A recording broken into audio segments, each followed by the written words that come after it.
কোনো একটা গল্পে পড়েছিলাম, জামাকাপড় ছেঁড়া হলে সেলাই করে পরা যায়, কিন্তু অপরিষ্কার জামাকাপড় পরলে গাটা কেমন ঘিন ঘিন করে ওঠে।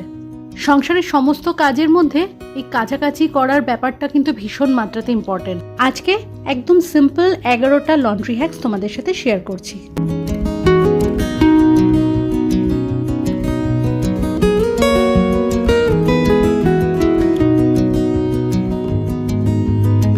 Hello everyone, good morning, welcome back to my channel. আশা করি তোমরা সবাই খুব ভালো আছো, আমিও ভালো আছি। সকাল সকাল রান্নাঘরে এসে ভাতটা আগে বসিয়ে নিলাম। রান্নাবান্না সেরকম কোনো চাপ নেই, কিছুটা করা রয়েছে। চাল ধোয়া প্রথম জলটা গাছের কিন্তু ভালো ফার্টিলাইজার হিসেবে কাজ করে, সেটাও দিয়ে নিলাম। আমাদের এখন কম বেশি প্রত্যেকের ঘরেতেই ওয়াশিং মেশিনের ব্যবহার করা হয়। যাদের ওয়াশিং মেশিন আছে তাদের ক্ষেত্রে তো এই ভিডিওটা ভীষণ কাজের, আর আমরা যারা হাতে কাচাকাচি করি তাদের ক্ষেত্রেও অনেকটা উপযোগী। জামা কাপড় ওয়াশিং মেশিনে কাচার ক্ষেত্রে কিংবা হাতে ভিজিয়ে কাচার ক্ষেত্রে, দুটো ক্ষেত্রেই আমি বলছি, অনেক সময় আমরা কি করি, সাদা জামা কাপড় আর রঙিন জামা কাপড় আলাদা করে কাচি। কিন্তু যখন কোনো জামা কাপড় একসাথে আমরা দীর্ঘদিন ধরে কাচছি, সেখান থেকে কিন্তু কালার ওঠার আর সম্ভাবনা থাকে না। তখন সাদা রঙিন একসাথে মিলিয়ে মিশিয়েই কাচা যায়। সেটা হাতে ভিজিয়ে নিয়েও কাচতে পারি বা ওয়াশিং মেশিনে দিলেও তার থেকে আর কোনো রকম কোনো সমস্যা হয় না। অসুবিধা হতে পারে নতুন জামা কাপড়ের ক্ষেত্রে। এক তো আমাদেরকে নয় আলাদা আলাদা কাচতে হবে, সাদা জামা কাপড় আলাদা আর রঙিন জামা কাপড় আলাদা, তাতে সাবানও নষ্ট আর সময়ও নষ্ট। আর নয়তো যদি একসাথে দিই তাহলে রঙিন জামা কাপড়ের রঙটা উঠে সাদা জামা কাপড়ে লেগে যেতে পারে। সেক্ষেত্রে আমরা ব্যবহার করতে পারি কালার ক্যাচার। আমি নতুন জামা কাপড়ের ক্ষেত্রে এই জিনিসটা ব্যবহার করে থাকি, ভীষণ মাত্রাতে কাজের। তোমাদেরকে আমি শীটটা দেখাতে পারলাম না, কারণ আমার কাছে ওটা শেষ হয়ে গেছে। অর্ডার করেছি, এখনও এসে পৌঁছায়নি। তবে সুপার এফেক্টিভ প্রোডাক্ট। আমি স্ক্রিনের সাইডে জিনিসটা দিয়ে দিলাম। অনলাইনে ইজিলি অ্যাভেলেবেল, 200 থেকে 250 টাকার মধ্যে এটার দাম। তবে তোমরা কিন্তু ভেবো না এটা কোনো পেড প্রমোশন, আমি নিজে ব্যবহার করেছি তাই তোমাদের সাথে শেয়ার করছি।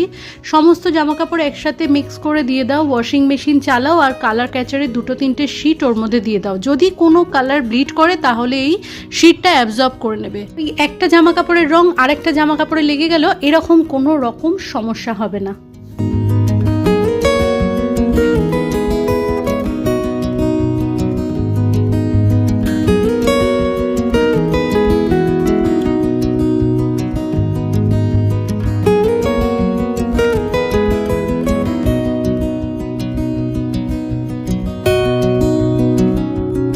পরিমাণ মতো একটা ভালো কোয়ালিটির ডিটারজেন্ট ব্যবহার করা উচিত। বেশি মাত্রাতে ডিটারজেন্ট ইউজ করলে জামা কাপড়ের কোয়ালিটিটা যেমন রুক্ষ হয়ে যায়, তেমনি মেশিনেরও অনেকটাই ক্ষতি হয়।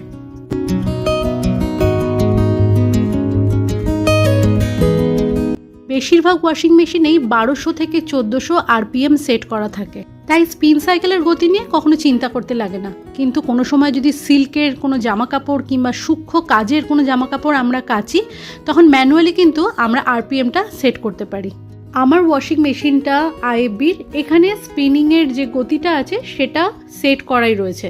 কিন্তু কেমন ধরনের জামা কাপড় কাচছি সেই অনুযায়ী কতটা পরিমাণে ডিটারজেন্ট লাগছে আর কতটা জল লাগছে সেটা বুঝে প্রোগ্রামটা সেট করলেই আমার ওয়াশিং মেশিনে খুব সুন্দরভাবে কাচাকাচিটা কমপ্লিট হয়ে যায়।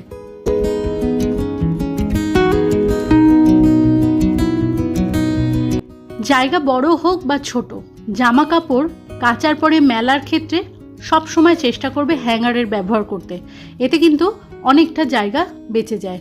আর তোমরা তো জানো আমার ছাদটাতে যে জায়গা আছে জামা কাপড় মেলা, সেটা খুবই ছোট, একটাই মাত্র তার লাগানো আছে। সেক্ষেত্রে জায়গা বাঁচাতে হলে সব সময় হ্যাঙ্গারের ব্যবহার আমি করে থাকি।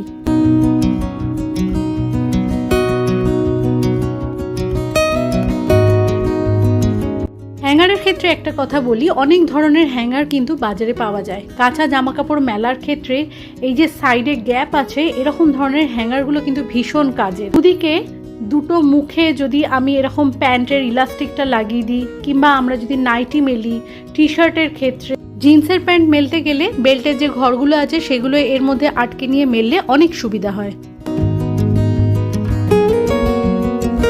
হ্যাঙ্গারগুলো রাখারও কিন্তু একটা নির্দিষ্ট জায়গার ব্যবস্থা করা উচিত। আমার ছাদে গ্রিল আছে, তাই গ্রিলে এরকমভাবে বাঁধিয়ে রাখি। তোমাদের না থাকলে একটা হুকের ব্যবস্থা করে নাও। বিছানার চাদর হোক কিংবা জানলা দরজার পর্দা, তুললে পরে জমিয়ে রেখো না, কাচার হলে কেচে নাও, ভালো করে ধুয়ে শুকিয়ে গেলে সাথে সাথে ভাঁজ করে দাও, পর্দাগুলো লাগিয়ে দাও, তাতে ঘর কিন্তু অগোছালো হবে না। 2-1 দিন অন্তর অন্তর নিজের সুবিধা ও সময় অনুযায়ী ওয়াশিং মেশিনটাতে সব সময় কলিন দিয়ে ভালো করে মুছে পরিষ্কার করা উচিত। এই যে ওয়াশিং মেশিনটা আমার যেহেতু টপ লোড, ঢাকনাটা যেখানে বন্ধ হয় বিটটার ওপরে মাঝে মধ্যেই ময়লা জমে যায়, আর সাদা রং ময়লা জমে থাকলে দেখতে কিন্তু খুব খারাপ লাগে। তাই 2-1 দিন অন্তর অন্তর আমি এভাবে কলিন দিয়ে একটা মাইক্রোফাইবার ক্লথের সাহায্যে ওয়াশিং মেশিনটা পরিষ্কার করে থাকি।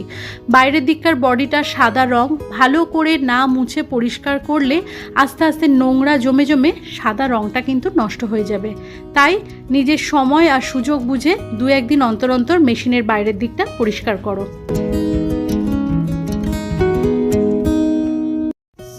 সপ্তাহে একটা দিন ওয়াশিং মেশিনের ভেতরে যে সোপ বক্সটা থাকে সেটা কিন্তু বের করে ভালো করে ব্রাশের সাহায্যে পরিষ্কার করে নেওয়া উচিত। আমার বাড়িতে এখানে যে জল আছে, জলে প্রচণ্ড পরিমাণে আয়রন, সে কারণে ভীষণ মাত্রাতে এই জলের একটা দাগ জমে যায়। এই দাগটা যদি আমি পরিষ্কার না করি 7 দিন অন্তর অন্তর, তাহলে কিন্তু এই দাগটা একদম শক্ত হয়ে জমে যাবে, সেটা তখন ভালো করে ঘষলেও উঠবে না। এই ব্লু প্যালেটের নিচে দেখো যে হোয়াইট বেসটা আছে, সেটা কিন্তু পুরোপুরি ঝকঝকে পরিষ্কার।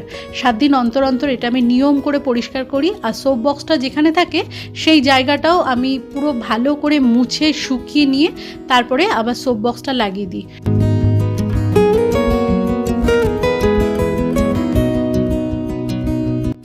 ওয়াশিং মেশিনের যে কভার পাওয়া যায় মার্কেটে কিনতে, সেটাও ইউজ করতে পারো, কিংবা ইউজ হয় না এমন পুরনো তোয়ালে থাকলে সেটা দিয়েও ওয়াশিং মেশিনটা সুন্দর করে সব সময় কভার করে রাখো।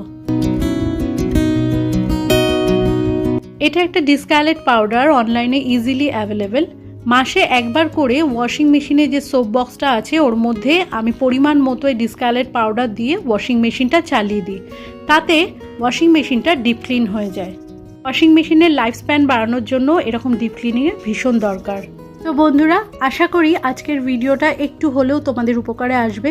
এই ভিডিওটা এখানেই শেষ করলাম। তোমরা ভালো থেকো, সুস্থ থেকো, দেখা হচ্ছে নেক্সট ব্লগে। ততক্ষণের জন্য টাটা।